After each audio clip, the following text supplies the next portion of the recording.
दोनों बेटे बहुत बुद्धिमान हैं, लेकिन आज हम एक परीक्षा लेना चाहते हैं। जो भी पूरी दुनिया का चक्कर लगाकर सबसे पहले वापस आएगा वही सबसे श्रेष्ठ माना जाएगा। प्रतियोगिता शुरू। मैं पूरी दुनिया का चक्कर लगाकर जीतूंगा। मेरे लिए मेरे माता पिता ही मेरी पूरी दुनिया है। मैं पूरी दुनिया घूमकर आया हूँ। गणेश ने अपने माता पिजोन के लिए पूरी दुनिया के समान है। सच्ची बुद्धि वही है जो सही अर्थ समझे। इसलिए गणेश जी को विघ्नहर्ता और सबसे बुद्धिमान कहा जाता है। कैलाश पर्वत पर एक दिन छोटे गणेश जी खेल रहे थे। उन्हें सबसे ज्यादा पसंद था मोदक। मुझे भूख लगी है, मुझे मोदक चाहिए। ठीक है बेटा, मैं तुम्हारे लिए स्वादिष्ट मोदक बनाती हूँ।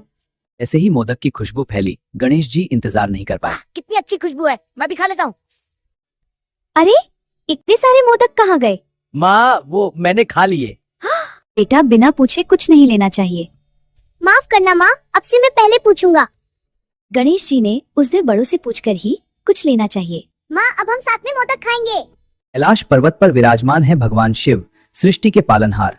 उनके पास बैठा है उनका प्रिय भक्त नंदी। सिर्फ वाहन नहीं बल्कि सच्चे भक्त और द्वारपाल हैं। प्रभु, मैं हमेशा आपकी सेवा करता रहूं, यही मेरी इच्छा है। एक दिन महादेव ने नंदी की भक्ति की परीक्षा। हे नंदी, जब तक तो प्रभु के अंदर जाने दोगे, मैं किसी को अंदर नहीं जाने दूंगा। नंदी की अटूट निष्ठा देखकर महादेव प्रसन्न हो गए। नंदी, तुमने सच्ची भक्ति का उदाहरण दिया है। आज से तुम मेरे सबसे प्रिय भक्त और द्वारपाल रहोगे। जो भी से भक्ति के कान में अपनी मनोकामना कहते हैं। समय की बात है, कैलाश पर्वत पर भगवान गणपत दयालु और बुद्धिमान थे, इसलिए सभी उन्हें बहुत प्यार करते थे। गणपति जी के कई दोस्त थे। एक छोटा चूहा, एक तोता, एक बंदर और एक हिरन।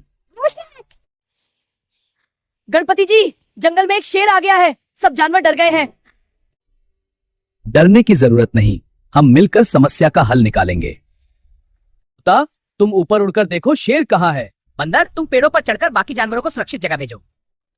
अगर तुम्हें भूख लगी है तो हम सब मिलकर तुम्हारे लिए खाना ढूंढेंगे, लेकिन किसी को डराना सही नहीं है। मुझे माफ कर दीजिए, मैं आगे से किसी को नहीं डराऊंगा। गौ माता, तुम मेरे परिवार का सहारा हो। मैं तुम्हारा बहुत ख्याल रखूंगा।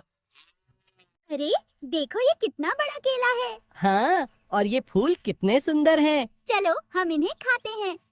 चूहे को अपनी शेखी पर बहुत घमंड था, लेकिन जब उसने विशालकाय हाथी और महाराज को देखा तो Jumbo, my lovely one, the sun is bright and the pasture is waiting for you.